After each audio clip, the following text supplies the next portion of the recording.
We are here in Atlanta in the USA for the X5. Yes, this is the first generation of the X5 that was launched in 1999, and this was the car that started the trend rolling as far as premium SUVs are concerned. Then we had the second generation of the X5 that we drove in another Olympic city of Athens in 2005-2006. And then we had the third generation X5 just 5 years back. We drove it in Vancouver, where the Winter Olympic Games were held, and this was an excellent car. But the world has moved a lot in the last 5 years, and so BMW has decided to launch the fourth generation of the X5.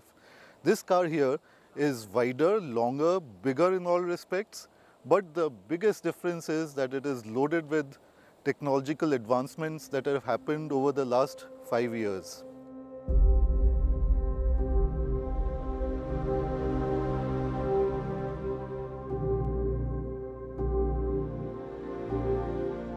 The increase in the size of the X5 is masked by the new design that keeps the X5 much in line with the latest generation of X cars from the BMW, the X1 and the X3. Although the profile in the front is similar, there are some important differences though. The large kidney grille up front is huge and now has flaps just like the 7 Series that can shut when cooling is not required or when the SUV is in water. The X5 gets laser lights with adaptive LED headlights that have a signature blue element in them and are laid out in the form of an X. This new design also bid adieu to the signature Corona Ring DRLs.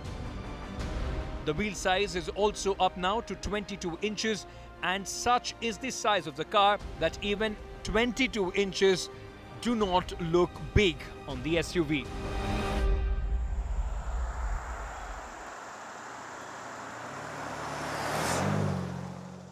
While the engine on this car, the 3-litre straight-six diesel engine, remains nearly the same, there is a whole lot of changes inside the car. As you can see, the infotainment system, the display for the infotainment system is different. It's a 12.3-inch screen, and actually there are two of these screens. The other one is right here in front of me. The instrument cluster has been replaced by the same size screen as this one here, and this is all customizable now. So you can have a whole range of information given to you on this instrument panel. Right now I have the speed, I have the battery charging, and I have the fuel efficiency as well as the map in the middle. And of course this can all be changed or reconfigured. The steering wheel controls are also all new. Now there are a lot more features. We have the adaptive cruise control here. The steering assist modes are here as well. If you go into the menu, there is a whole lot of steering assist menus that one can access, and the vibration on the steering wheel, the force that it will put when you are going out of lane are all customizable and adjustable. The switches here are all for, on the left here, are all for the lights. Instead of the rotary knob now, they are all switches. So it's a totally new look and a much more friendly and ergonomic setup here inside the X5. Gear shift lever now is crystalline. It is looking cool, very different, as are these small displays, the wireless charging for the phone here, but the bin stays the same, although there is one USB-C charging port there. And the rear seats now come with factory fitted installation for either a coat hanger or displays. So overall the cabin feels a lot different, and the car is also nicer to drive.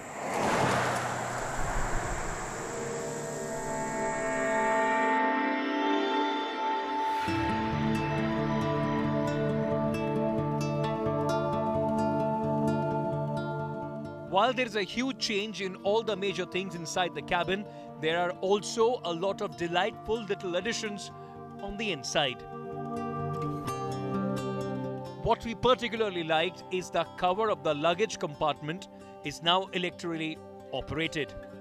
Not only does the curtain roll itself, but also goes all the way under the floor of the boot and stores itself.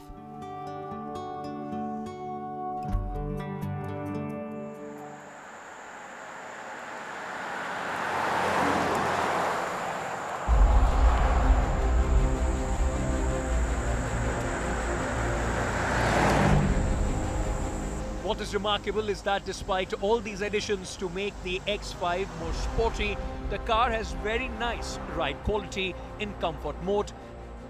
And despite the large low-profile tires that look good on it, the car should ride well even on Indian roads. The steering is adaptive, and it seems the BMW has mastered the art of using electrics on steering columns, while handling is also superb, given that there are numbers of systems that not only keeps the car stable but also aid in making it feel like a super sports car.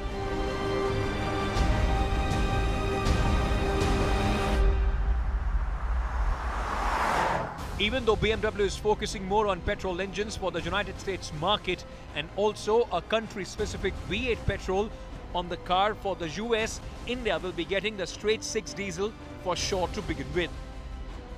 The 3-liter engine has a variable geometry turbocharger and produces max power of 265 bhp as well, and a peak torque of 620 Nm.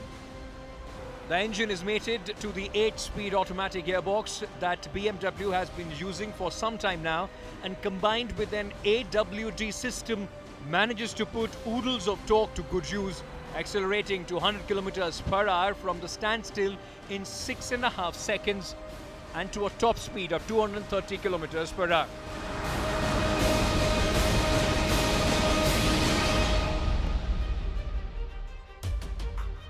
But what has really pushed the new BMW X5s right to the front of the traditional vehicle evolution is the infotainment system that now runs BMW's OS 7.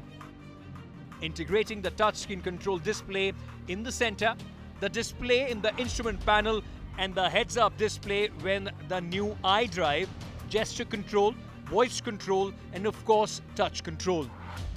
Not only is it easy to use, it is very intuitive, customizable, and has multiple ways to operate. Apart from the infotainment systems are the driving systems that make use of the huge number of sensors, cameras, and radars to provide the best assistance yet on a BMW. The automatic reversing system, for example, takes the help of the 12 ultrasound sensors and the rear view camera.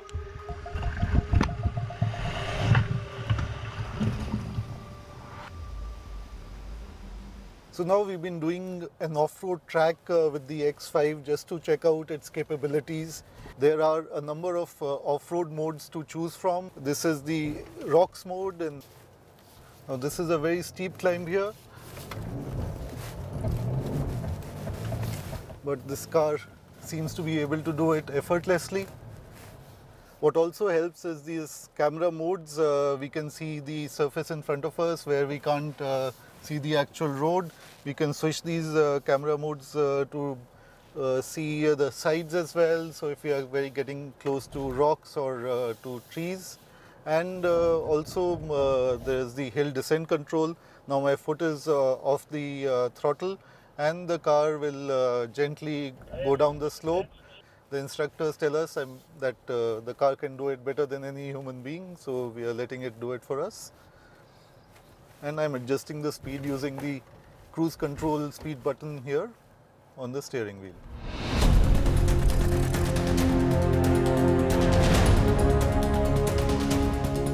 Overall, this car is a big step up from the third generation car.